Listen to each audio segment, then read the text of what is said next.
Hi everyone, good morning সবাইকে। এটা হচ্ছে শুক্রবারের ভিডিও। তো রান্নাঘরের অবস্থা দেখতেই পারলে তোমাদের দাদাভাই কী করেছে। তো আমি ঘুম থেকে উঠে মুখ টুক ধুয়ে ফ্রেশ হবো, নিয়ে পরে রান্নাঘর পরিষ্কার করবো, কয়েকটা বাসন আছে ধুবো। এবার জিজ্ঞাসা করবে, দিদি ভাই তুমি বেসিংয়ে মুখ ধুচ্ছ, বাসন কোথায়? আমি একটা গামলা রাখি, গামলাতে বাসন রাখি, কারণ বাসন বেসিংয়ে রাখলে তোমাদের দাদাভাই প্রচণ্ড চিৎকার করে। মুখ টুক ধুই, তো বাসনগুলো তুলে পরে এখানে ধুই আমি। তো দেখলে রান্নাঘরের অবস্থা, কারণ রাত্রেবেলায় বাবু মশাই আমাদের ডিম ভাজি করেছে, তো সেই জন্যে আমার রান্নাঘরের অবস্থা এই করেছে। তো প্রতিটা সংসারে এরকমই অবস্থা, হয়তো কোনো করার নেই। ওর মন গেলে উপরেও কিছু না কিছু করে নি খাই। আর ডুগুসোনা সব খাওয়া তো আমাদের হয়ে গেছিলো, সব কিছু ধুয়ে দেয়। আর তারপর সকালে বাসন ধুলাম,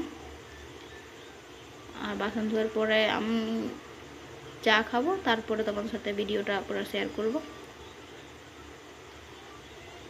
কোনো দিন ক্লিপটা নেওয়া হয়, কোনো দিন নেওয়া হয় না, যে চা খাচ্ছি বা কিছু।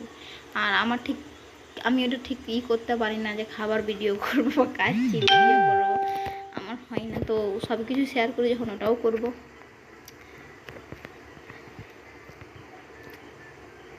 আর একটা কথা বলার ছিল, মানে আমি আমার ভিডিওতে একটা রিমুভ হয়েছিল, কি কারণে জানি না।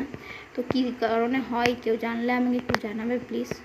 তো ফাইনাল লুক হচ্ছে এটা আমার কিচেনে। আর এই আমি চা খাওয়ার জন্য রেডি হলাম। আর আমার কোচিং ছিল, তো কোচিংয়ের জন্য শুক্রবার রেডি হলাম। এবার কোচিং থেকে এসে পরে ভিডিও ক্লিপ, এই দেখো ডুগুসোনা ওঠেনি, ওকে তুলে পরে নিয়ে যাওয়া, পিছু নিয়ে আসবো ওকে নিয়ে যেতে।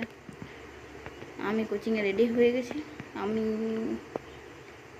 তোমরা যদি পুরুলিয়া থাকো তাহলে জানবে, জেলা স্কুলের এখানে কেরিয়ার বলে একটা কোচিং আছে, ওখানে আমি নার্সিংয়ে প্রিপারেশন নিচ্ছি, অনেক কিছুর ব্যাচ আছে ওখানে। তো যারা যদি চাও তো প্রিপারেশন নিতেই পারো। এটা কোনো প্রমোশনাল নয় যে বলবে যে দিদি ভাই তুমি প্রমোশনাল কিছু করছো না, আমি পড়ি তাই সাজেশন করলাম, রুটিন অনুযায়ী ব্যাগটা গুছিয়ে নিলাম।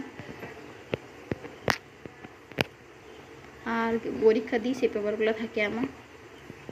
তো চলো এখানে আমি ভিডিওটা শেষ করলাম, অন্যদিন দেখাবো যে কোচিং থেকে এসে পরে কী করি। বাই।